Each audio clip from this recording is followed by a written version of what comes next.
দেখতেছি ইলিশ মাছ দিয়ে পটল দিয়ে রান্না করবো। গাইস সাথে সাথে দেখতে থাকুন। কিছু মাছ আমি ভেজে নিচ্ছি।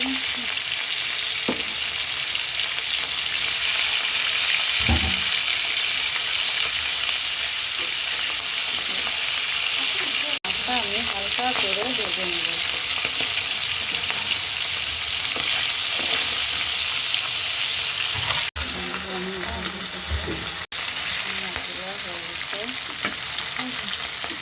পটলগুলো ভেজে নেব।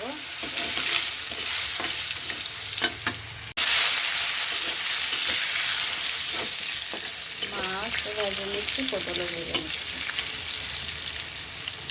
অনেকে আছে কাঁচা রান্না করে, কিন্তু আজকে আমি এটা ভেজে রান্না করছি একটা অন্যভাবে। ভেজে রান্না করার স্বাদটাও বেশ ভালো হয়। পটলটা আমার ভাজা হয়ে গেছে। এখন যে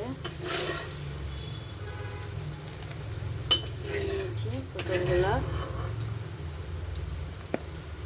মাছ এবং পটল ভেজেছি ওই তেলের ভিতর আর একটু তেল দিয়ে নেবো। এবার আমি পেঁয়াজটা ভাজবো। তেলে রান্না করলে বেশ ঝাল হয়, স্বাদও হয়। মশলাটা নিয়েছি, এই যে জিরা, ঝাল বাটা, পেঁয়াজ বাটা, রসুন বাটা আর লবণ হলুদ। এই হলো লবণ, এই লবণ আর এই হলো হলুদ। গাইস পেঁয়াজটা ভাজা ভাজা হয়ে গেলে তখন আমি মশলাটা দিয়ে দেবো। গাইস এই যে ঝাল, এই যে মশলাটা আমি দিয়ে দিচ্ছি, দেখুন।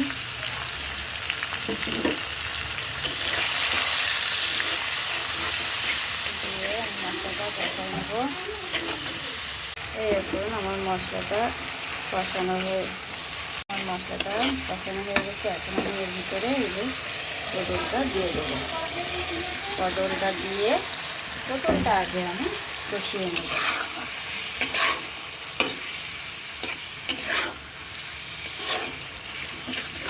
মশলার সাথে পটল আমি কষাই নিচ্ছি। দেখুন গাইস, মাংসের মতো করে কষালেও হয়, অল্প কষালেও হয়। গাইস এই দেখুন এইটা কষানো হয়ে গেছে। এখন আমি ঝোলের পানি দিয়ে দিচ্ছি।